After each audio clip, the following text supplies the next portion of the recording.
Technology has surely come a long way. Speaking of technology, social media is now very much an integral part of our business. Recommendations and ideas, not to mention some new business, often can come from posts that you make on Facebook, Twitter, and those Instagram photos. So, how do you take advantage of the new trends and use them to your advantage? How can you leverage the power of social media and make it work for you? We've assembled a panel of some of the noted leaders within our industry who are here to guide you through technology and social media.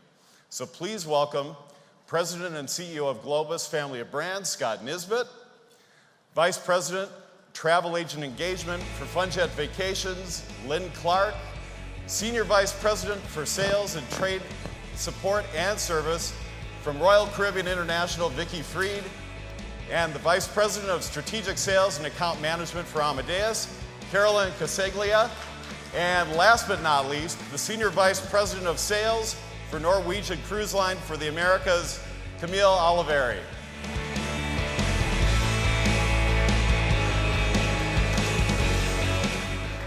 Well, welcome, panelists. We're very happy to have you and tap into your expertise and knowledge for this panel today. I'm going to start out with a question to Scott, and that is, how do you see the relationship between the travel agent and partners evolving along with technology? And as part of that, how will the increasing numbers of millennials entering the industry affect this? Well, I see technology creating an even tighter partnership. I mean, our view is that agents hold the relationship with the travelers, and that our job is to make agents the best relationship marketers as we can. So providing tools like reminders when they come back from their trip, or reminders of their anniversary of their last booking date, or content for social media, or downloadable marketing materials. So things like that to make you all the best marketers you can be. And in terms of millennials, I think millennials just want things faster, easier, more visual, more mobile. Great. Vicki? I mean, I would agree with what Scott just shared. I think of technology as sort of like having an extra brain. It's a great tool to give you information, but as we've seen, as we heard yesterday with Steve's opening comments about marketing, it's about building a relationship. So I think you do have to have high tech, but you can't forget about the high touch. I mean, Barbie this morning had everybody writing those gratitude cards. Don't forget that the small things help create really long-lasting relationships. So use technology as a tool, but bridge it with that touch, because that's what all of you are so great at. That's a great point. And Camille? Yeah, I think, technology has really enabled a lot of information to get in the hands of consumers. So I think, what we've tried to do at Norwegian is try to get travel agents in front of that information, give them some context around it through releasing information early to travel partners, either about our promotions or about new product enhancements.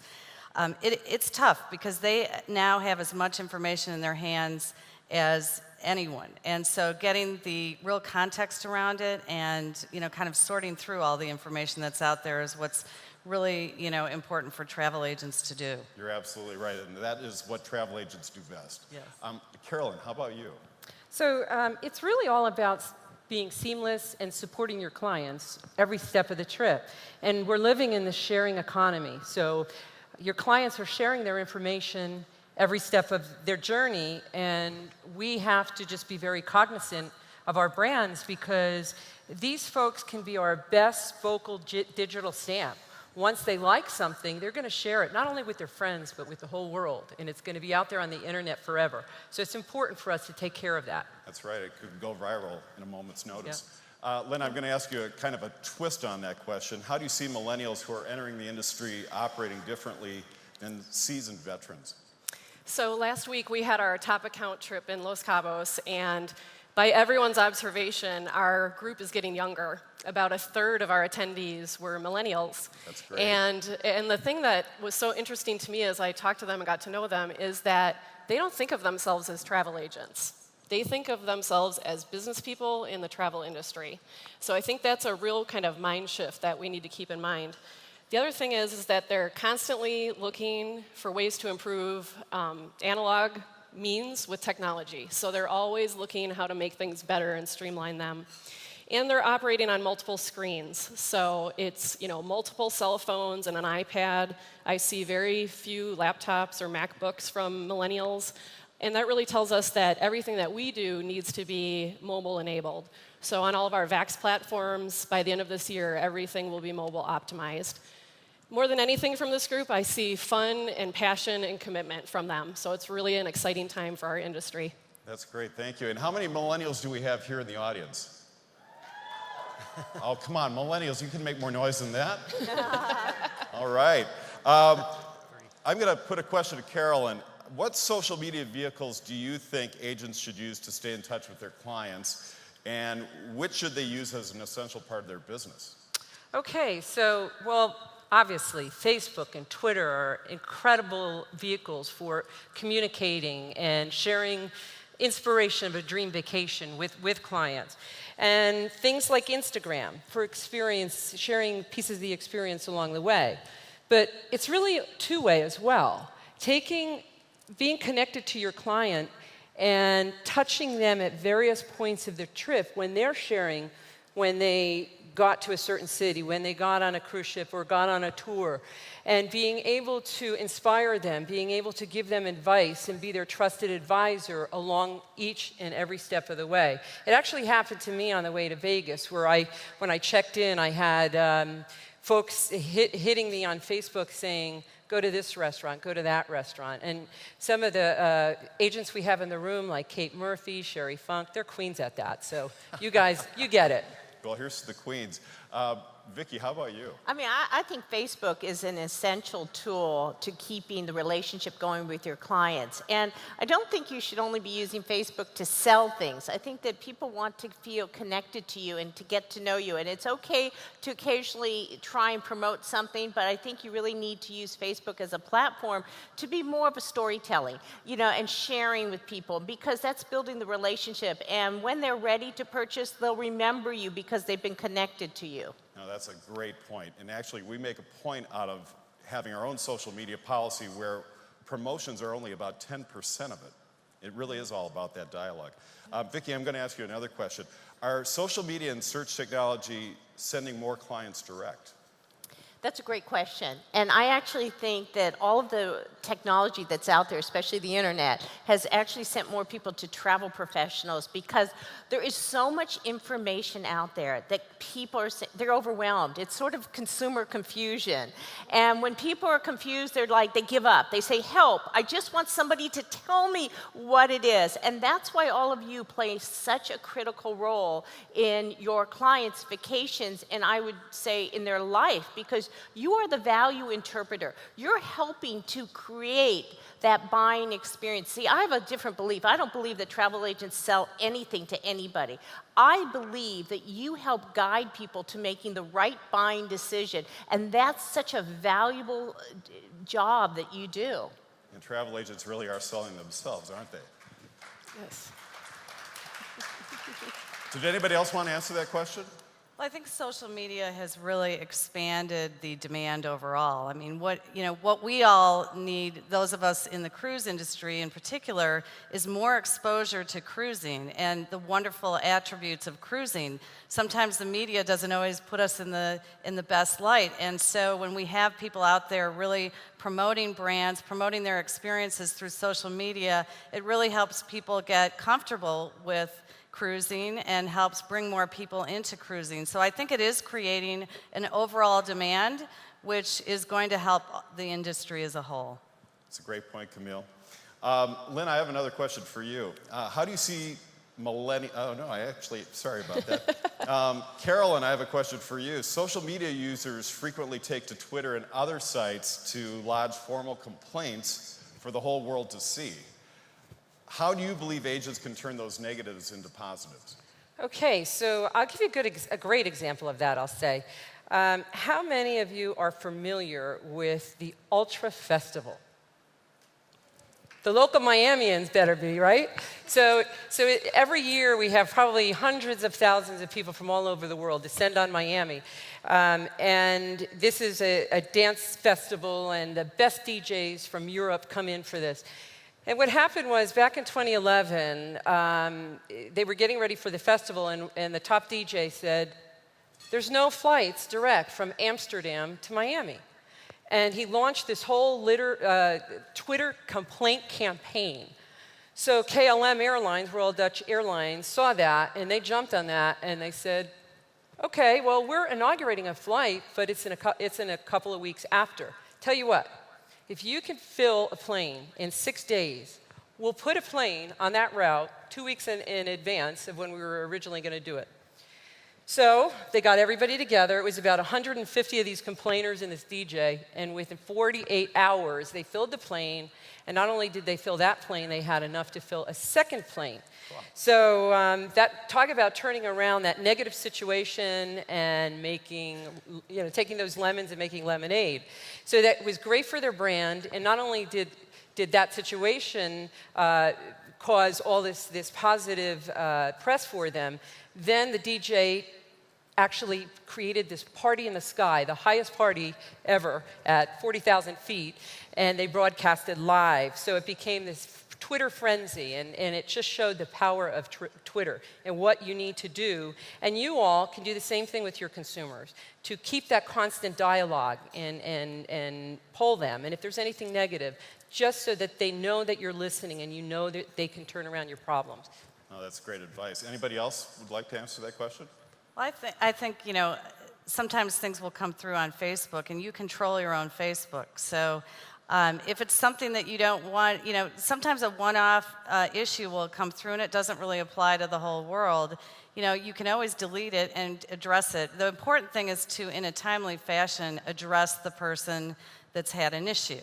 And, being right on top of it with responsiveness, I think, is really the key. And reaching out to that person. The good old-fashioned telephone, there's nothing like using the good old-fashioned telephone in response to somebody that might have, something that they're frustrated about that they express through social media. They're, so overwhelmed by the fact that you picked up the phone that, it really diffuses the situation right off the bat. Right. Anybody else? Scott? One thing that we found with social media is if there's questions that are posed, that we wait, because it's interesting to see how the other travelers jump in and answer questions or explain something that they thought was an issue and it really wasn't an issue. So the first thing we do, we monitor, and then we kind of wait to see how it gets addressed just with the community. And I think that's an effective. But then if there's a complaint, the best thing to do is call them directly, resolve it, and then you could potentially take down the posting. Scott, I'm going to ask you another question. Share an experience when reaction to your social media activities exceeded your expectations. Yeah, a couple examples. One is that we've used, and with travel agents, we've used Facebook to do Facebook chats. So like a cruise director or a tour director, and we bring them out to the US and to Canada. And it's if you all want to do it, it's a nice opportunity to do a Facebook chat with one of them. A special guest, I think, has some appeal. And another place where we used it recently, and it was a year ago, and it was the flooding in Europe. And it was a great way to get out information about what was going on, create a dialogue. We started to hear questions that we weren't anticipating, so it had this dynamic approach to it, which was really helpful.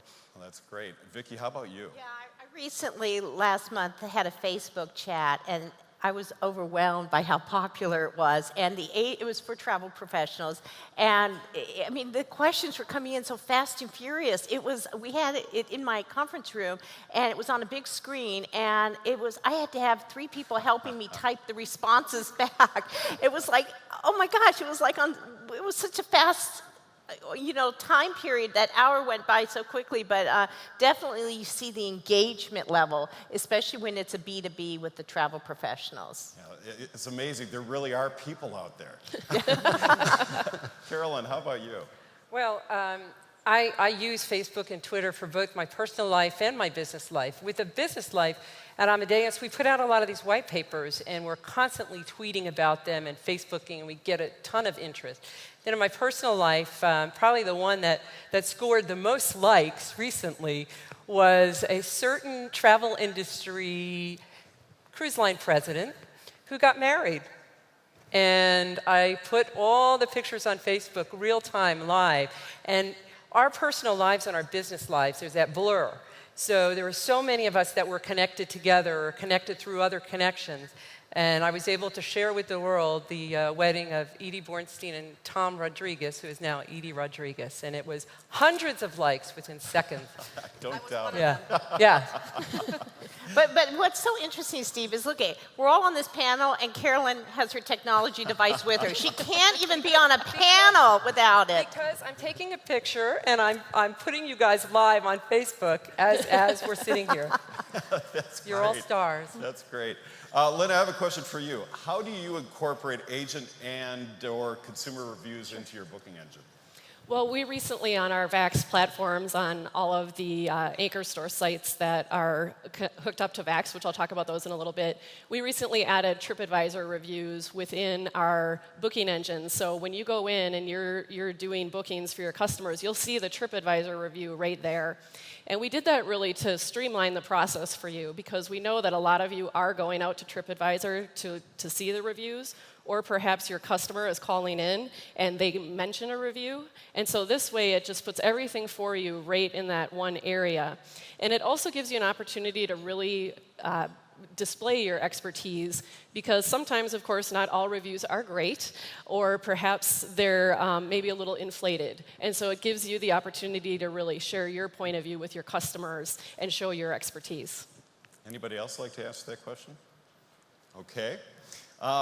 Which one tool from the past 5 to 10 years, be it social media or technology in general, do you believe has made the travel agent a more efficient seller of your travel products? Camille?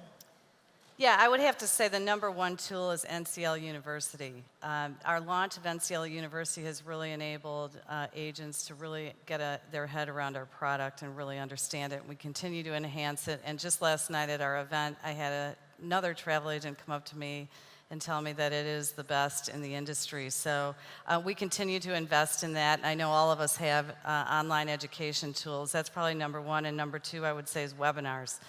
We really try to release, as I said earlier, information first to travel partners via our webinars, so that they can really get some context around these press releases that are constantly coming out from all of us. Thank you. Lynn, how about you?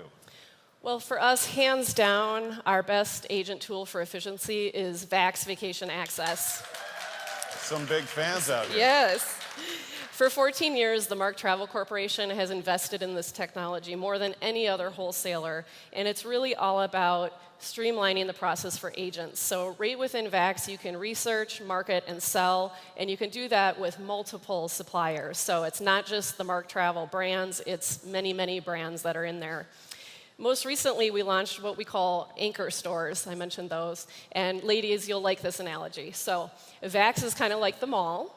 And then if you want to go to funjetagent.com, that's your Nordstrom's, if you will. So you can use one login across all of that, whether it's VAX or funjetagent.com. And within Funjet Agent, you can find everything: promotions, offers, marketing, training, FAMs, you name it. It's all in one place. So make sure and check that out if you haven't already. And just one plug, if you're not familiar with VAX, please attend our training session. It's tomorrow at 11:45 a.m. Beth is here from the VAX team, and she'll get you completely set up. Vicki, did you want to answer that? Yeah, I don't think it's one tool. I think when I look around this room, all of you are individuals, and it isn't one size fits all. It's one size fits one, and I have a lot of tools in my tool chest, and I have everything from Cruising Power, Cruise Match, my Facebook page. Last week I just launched Vicki's Tips, which you have to opt in if you want it. You go to loyaltoyoualways.com and go to Vicki's Tips, and it's selling tips. It's every single day. I write something that's just a short 2 or 3 sentences. It's easy to digest, and so a lot of agents, in the first day, I had over 3,000 agents opt in for this. So, and we just got the word out. So I think you have a lot of them here that have. I had a lot of suppliers opt in too, which is fine, because we're all one team and we have one goal, and that is to provide amazing vacations for consumers everywhere. So it's different tools, and it's whatever you're most comfortable with. A lot of people like the phone. If you want to book us using the phone, that's fine. If you want to book us through automation, that's fine, but we just want you to book us. Fantastic. Scott, I have a question for you. What is your next big thing technology-wise? Well, a couple of things we mentioned a little earlier today was we've got the opportunity through the My Sites, My Globus, My Avalon, to earn commission on optional excursions, shore excursions. We have the Wi-Fi on the coaches. And then what Paula mentioned today about the travel agent locator. So we have a souped up travel agent locator where, again, if you are a specialist, you rise to the top of that list. And that gets a lot of hits, and that will definitely drive business to you. So please have a look at that. That's great. Lynn, how about you? Well, we have some amazing groups technology that's going to be launching in the third quarter. It's testing right now, and it's something we've been working on for over a year. We have a panel of agents that have helped guide us in creating this, and the words that they use to describe it as they're testing it are game-changing. And primarily, the biggest benefit of it is, again, it really streamlines the process for you, booking groups. It makes it so that everything's right in VAX. You can make payments, make name changes, et cetera, all automated so that you don't have to call in and work with our groups team. You still can if you'd like to, but this puts the control in your hands. So that's really all I can say because it's pretty top secret. So stay tuned. It'll be launching soon. Can't wait to hear. Camille, how about you? Yeah, we just launched Norwegian Central, which is a portal that gives single sign-on access to marketing headquarters, NCLU, and Book NCL, and I know it's something that travel partners have been asking for a long, long time. So we're very excited about that. It organizes all the information and lets travel agents navigate around. On the onboard side, we're expanding our Wi-Fi, and we've got the Cruise Norwegian app that helps people plan their guest experience on board ahead of time if they would like to, and or the iConcierge on board that helps them plan their experience as well. So again, it's just an enabling that all the freedom and flexibility and choice that we offer, it's enabling our guests to be able to manage that either in advance or on board the ship. Fantastic. And Carolyn, your company is ostensibly a technology company. So how about you? So we have a plethora of technology tools that help agents make that experience for travelers a lot more seamless. And we have a huge team here that are ready and willing and want to meet you. They will be in the experience room and in the trade show, and we're happy to share all of those products and services with you. And the one most recent, probably near and dear to your hearts, is Cruise Pro. We invested heavily with Vacation.com in order to bring you that state-of-the-art technology for booking cruises, and we're really excited to get it out into the marketplace. Fantastic. I have one more question, and I'm going to pose it to all of you. What is the biggest change in how you conduct your day in the last 2 years? Carolyn? Okay, so for me, it's all about wearable and portable. I've been on social media for years, so there's nothing really that's changed with that. But so wearable, I got one of these Fitbits, and I know a lot of you probably have it, the Nike, the Jawbones, whatever. So these things, for those who don't have it, tracking your steps, telling you how much you've exercised. They're tracking your sleep, telling you if you had good quality sleep. It's tracking your calories. It's beeping at you when you haven't done anything quite to the goal that you've set for yourself. So what's interesting is I think, it would be mecca to me if it would like tap me on the shoulder or vibrate on my arm and say, don't buy another pair of shoes. or if I set my bucket list for where I wanted to travel, saying, tick, you hit that place kind of thing. So it's all about wearable. And as you know, with our mobile devices, everything is advancing so fast. These devices are going to be able to guide us through the airport, guide us through security, and tell us when there's long lines, and tell us where the nearest Starbucks is. So there's a lot coming. But then I say portable, because now I have an iPad, and my iPad has all of my Amadeus business, so I can constantly stay in touch with my clients and stay in touch with Vacation.com and all the content that's out there. And it's portable, so now I buy purses, so I can just put the iPad in and have it everywhere. There you Vicki go. knows Vicki, that. how I'm about not you? even sure what the question is anymore. What's the biggest change in how you conduct your day Well, in the last 2 years? Up until just recently, I have an iPhone, I have a BlackBerry, I have 2 iPads, and, I become addicted to technology. And what I've changed in my life in the last several months is I don't go to meetings anymore with my iPad. I don't go with my BlackBerry or my iPhone, I really try to now be in the moment and to try and go back to what built relationships, and that's really one-to-one and being with people. And thank you. I think technology has really disrupted people. You know, just walking in this casino to Starbucks yesterday, it was amazing. I mean, I kept saying, excuse me, excuse me. People were like on their devices looking down at the floor, and we're not connecting anymore with people. And really, at the end of the day, that's what's important, is to make people feel special and to make people feel valued. And we can't even have that opportunity to do that because everybody's so like with their head down on their devices. So I'm trying to be a little less into technology and more into people. Yes. I have a Great different answer. Camille? I have a little bit of a different view of that. I really do feel that technology has really given me a better pulse of what's really happening on the front lines. And that's because I am engaging more with individual agents and not the layers of people between me and the actual people that are doing business with us on the front lines.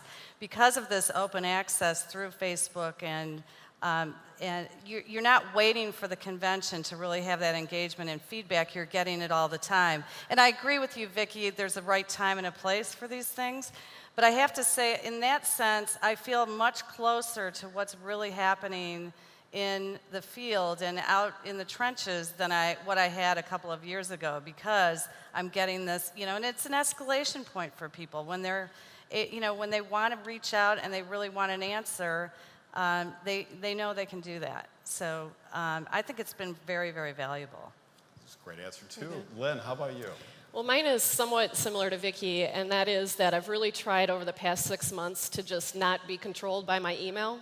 I've really got kind of my, as Barbie would call it, my circle of influence, my customers, my team, you know, my leaders. Those are obviously the people I look for in my inbox and I respond to, but kind of everything else, it just waits. And I find that I'm just so much more productive, and I really try and get up and go talk to someone versus just sending them an email. I've encouraged my team many times, you know, pick up the phone, call them. Don't email, please, just pick up the phone. And I think that again, that's just so important in this world when everything is just moving so quickly, to remember that, again, relationships are built when you make a connection, and that's hard to do through technology. And you know, I get up out of my chair and I go to visit somebody if there are too many emails going on. Yeah. Scott, last word. Yeah, so I mean, just the volume of communications is staggering, and I'm sure you see it, we see it. I mean, the social, you have to monitor all the social sites, you have to monitor the email, letters, people actually still write us letters, phone calls. So it's just a lot, and they all want an answer right away. So if you are all going to get into social media, I'd recommend pick one to do. Don't overextend yourself. Pick one you know, you're familiar with, you can see the possibilities with, and just do that. Don't try to do too many. Thank you very much. And thank you very much to all the panelists who shared their expertise on social media and technology. Thank you all very much.